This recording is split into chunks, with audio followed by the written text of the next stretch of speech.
Video ini adalah video pembelajaran tentang konsep asam basa menggunakan model pembelajaran learning cycle 7E.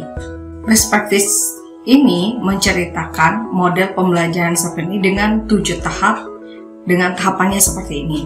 Pada setiap tahapan akan diberikan beberapa pertanyaan atau aktivitas siswa yang mendukung siswa untuk belajar secara berpikir lebih kritis. Tahapan pertama adalah elicit. Kegiatan yang dilakukan adalah seperti berikut ini. Anda pasti pernah mengkonsumsi jeruk ya, anak-anak? Ya, pasti. Tentunya Anda pernah merasakan rasa dari jeruk. Bagaimana sih rasa dari sabun? Gak bisa sih yang kita cicipi seperti ini. Tapi secara tidak sengaja pada saat Anda misalnya cuci muka atau cuci tangan, itu tidak terasa terkena masuk ke dalam mulut.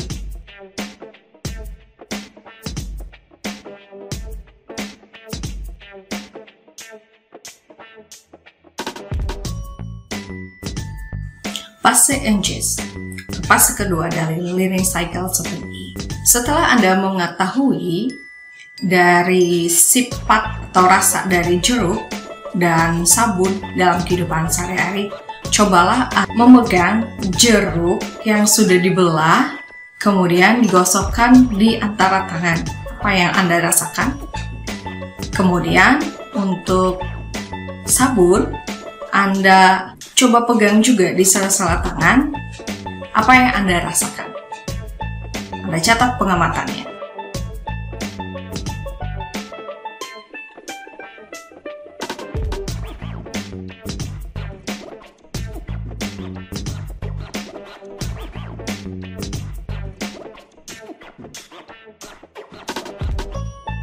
Tadi Anda sudah mencoba merasakan dengan indera peraba Anda tentang bagaimana sifat dari jeruk dan dari sabun tadi. Anda pernah lihat kan bahan-bahan ada yang di laboratorium dan fenomena yang terjadi pada saat kita memotong jeruk dan kita biarkan pisau tersebut yang kita gunakan untuk memotong tidak dicuci. Di laboratorium ada lambang seperti ini, misalnya di bahan-bahan kimia atau misalnya ditempel petunjuk tentang bagaimana tentang bahan tersebut. Sekarang Anda amati kedua gambar seperti ini. Apa yang bisa Anda simpulkan tentang proses perkaratan dari beberapa bahan yang disebabkan oleh asam?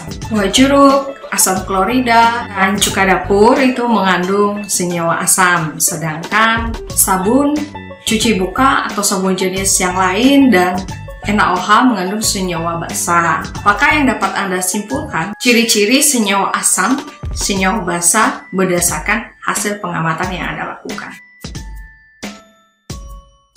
Fase yang ketiga adalah fase explore. Kita membutuhkan suatu indikator untuk menguji sifat asam basa dari suatu senyawa kimia. Contohnya adalah kertas lakmus. Karena berbahaya, kita mencoba dan mencicipi menggunakan alat indera kita. Ada beberapa bahan yang ada di laboratorium itu tidak bisa kita pegang sembarangan. Dengan kita raba-raba sedikit pun, kita pegang sedikit tidak boleh, karena sifatnya asamnya sangat kuat. Jadi kita memerlukan alat. Kita akan melakukan percobaan menguji sifat asam basa menggunakan kertas lakmus berikut.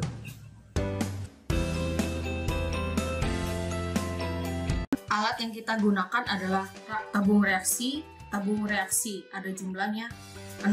Larutannya sudah disiapkan, masing-masing larutannya adalah larutan asam sulfat, larutan cuka dapur atau CH3COH, urea atau CONH2 dua kali, kemudian garam dapur, larutan soda kue, dan larutan NaOH. Percobaan pertama yang kita lakukan adalah menguji sifat dengan kertas lakmus. Kertas lakmusnya seperti ini yang sudah dipotong, kita celupkan sama-sama. Diperhatikan, kertas lakmus merah tidak berubah, dia kertas lakmus biru berubah dari biru menjadi merah. Larutan yang kedua kita celupkan juga. Diperhatikan, kertas lakmus merah tetap merah, biru tetap biru, jadi tidak berubah. Larutan yang ketiga hasil dari pencelupan pada kertas lakmus tidak berubah. Larutan yang keempat Kita celupkan dulu. Ternyata yang biru tetap biru, yang merah menjadi biru. Yang biru tetap biru, yang merah jadi biru.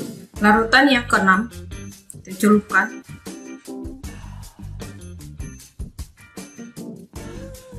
Yang merah tetap merah, yang biru jadi merah.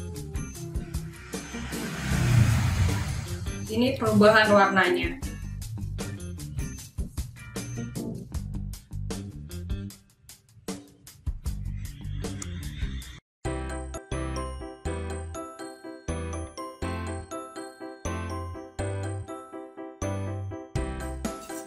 Fase yang keempat adalah fase explain yang kita lakukan.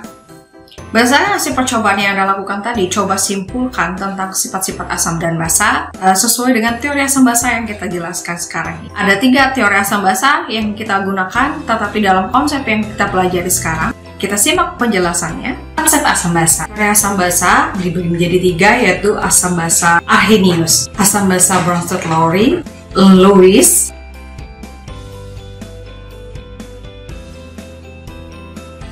menurut Arrhenius, asam adalah spesies yang menghasilkan ion H+ jika dilarutkan di dalam air.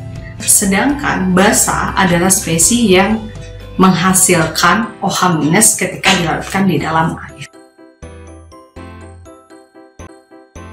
Menurut Bronsted-Lewis, asam adalah sebagai donor proton, sedangkan basa adalah aseptor proton. Donor itu adalah seperti kita memberikan, kalau di aseptor dia yang menerima.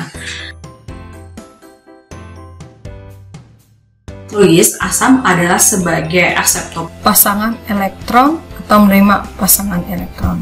Basa adalah pasangan elektron atau yang menerima elektron bebas. Menurut Arrhenius, berdasarkan jumlah ion H+ yang terionisasi dalam air, asam terdiri atas asam monoprotik, asam diprotik, dan asam triprotik.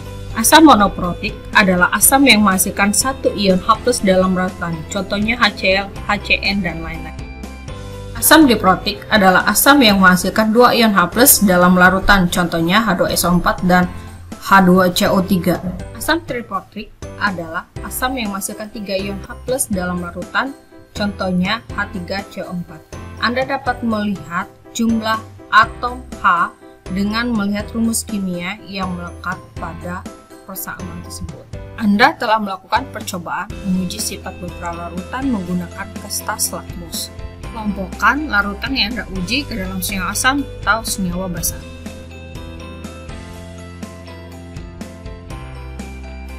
Pada fase elaborate, Anda menjawab pertanyaan-pertanyaan berikut ini. Tentukan sifat senyawa berikut berdasarkan teori asam basa Arrhenius. Pada persamaan reaksi berikut, tentukan manakah zat yang bertindak sebagai asam dan basa menurut teori Bronsted-Lewis. Pada reaksi berikut, tentukan zat mana yang bertindak sebagai asam dan basa menurut teori Lewis.